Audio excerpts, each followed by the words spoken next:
Kenpo is a Chinese term. And earlier when the Okinawans studied with the Chinese, they always called it Kenpo, you know, as if it was the mother art.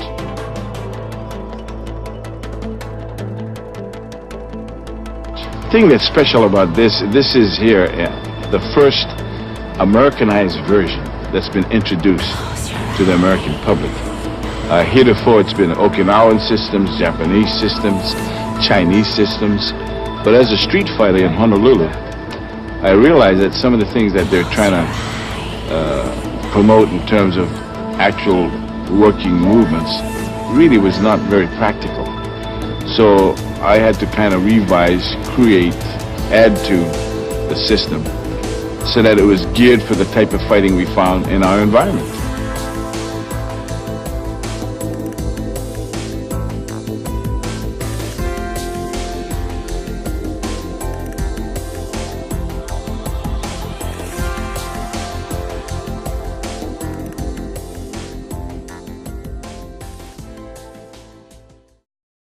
I'm Ed Parker, often called the father of American karate, sometimes called the godfather of American karate. However, I did not start martial arts here in the United States. The members of the Tong imported Chinese coolies who had come here to work on the railroads in the early 1840s. They formed syndicates, Tongs, and they used to be in war with each other, and as a result, they started to bring in martial art masters. Of course, after the Tong Wars had subsided, many of these masters had gone back to China, but a few of them remained here. So as a result, they had these private classes. I was the first to start this art on a commercial endeavor in around 1954. Because of the philosophy that's occurring on the streets today, which is, it's not what is right, what was left that counts. Karate is becoming a very interesting and sought-after martial art experience. Number one, to learn how to fight. However, fighting is not a big thing in terms of our training. We try to teach, especially the children, our students, into learning how to fight so that fighting does not become an important thing in their life. The actual history is lost in the antiquity of time, although the Chinese are given credit for it. They fashioned a lot of the weapons after observing the fowls and the reptiles and beasts of the land. So they fashioned the tiger claw, the eagle's beak. Then the Okinawans picked the art up, and during the era back in about 1704, their weapons were confiscated, so they developed the art which we now have and call karate.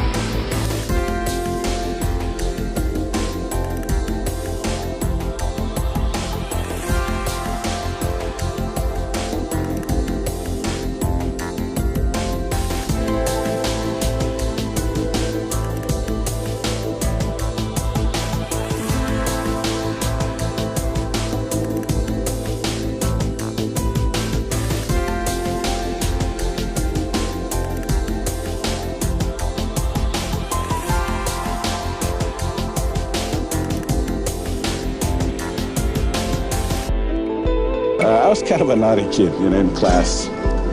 And the teacher told me, he said, Ed Parker, you'll never be a success in life. I took it to heart, and I only wish I could find that one particular teacher now and thank him for those kind words, because that was the driving force that told me I'd never be the monkey with the cup, but the organ grinder.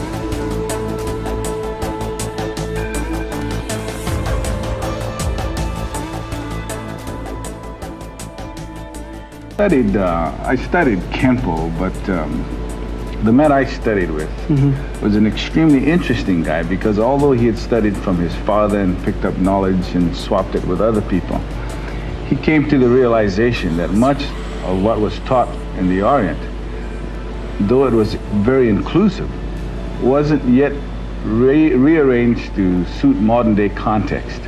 So he found that there's a lot of changes needed in order to make it work in our present day environment. And it was because of him that I began to think this way from my early years. Now, when I first started here in the United States and had a lot of traditionalists come in, I was a rebel as far as they were concerned. But you know, it's the guy that comes out in the end that really counts. And being a street fighter myself, I went along with this trend of thought.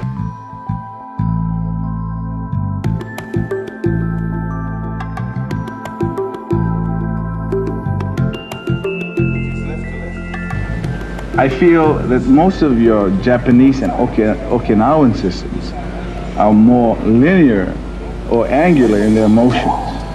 The Chinese, on the other hand, are very circular in their motions. Correct.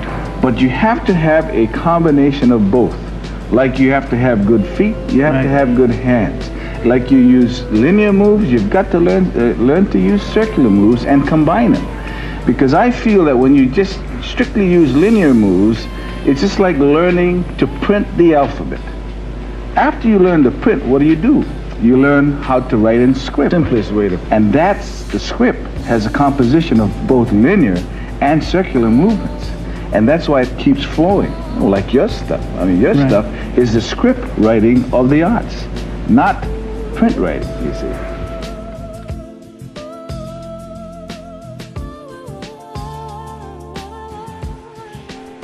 Now I say system because Kenpo is just that. It's a system, and from this system, we teach individual styles. We're sort of like tailors who try to fit the art to suit the individual rather than the reverse.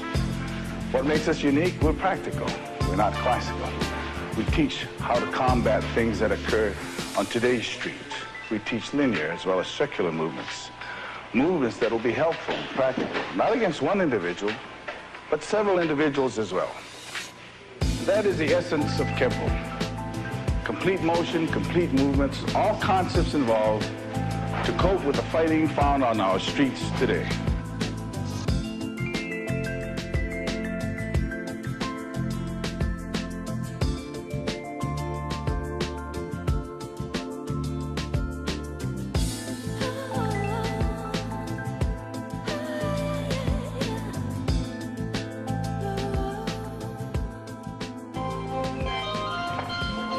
Now that you've had some insights in terms of Kenpo, perhaps you're wondering whether you could do it also. Yes, you can. This art is not restricted to any age, nor is it restricted to sex. Each and every one of you can learn the martial arts. And with today's environment, it's a necessary endeavor to study the martial arts, no matter what style or system. You could also perform these movements if you but try.